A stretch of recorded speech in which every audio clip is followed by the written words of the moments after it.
أعوذ بالله من الشيطان الرجيم. بسم الله الرحمن الرحيم.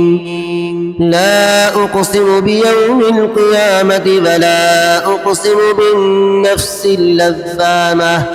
أيحسب الإنسان أن لن نجمع عظامه بلى قادرين على أن نسوي بنانه بل يريد الإنسان ليفجر أمامه يسأل أيان يوم القيامة.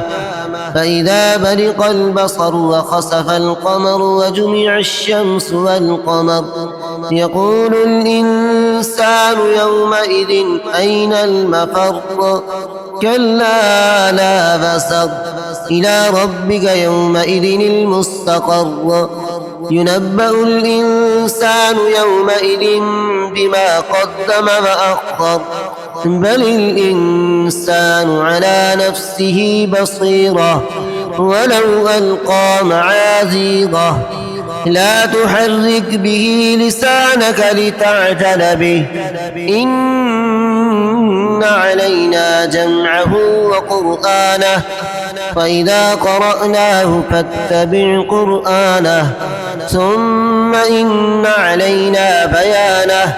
كلا بل تحبون العاجلة وتذرون الآخرة وجوه يومئذ ناظرة إلى ربها ناظرة ووجوه يومئذ باسرة تظن أن يفعل بها فاقرة.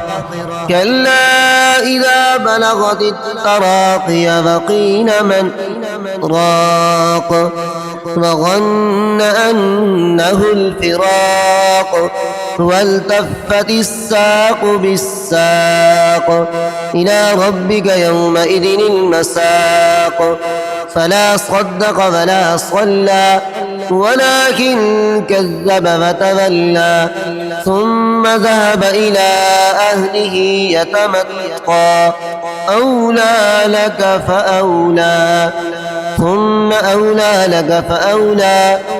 أيحسب الإنسان أن يترك سدى ألم يك نطفة من مني يمنى ثم كان علقة فخلق فسوى فجعل منه الزوجين الذكر والأنثى أليس ذلك بقادر على أن يحيي الموتى.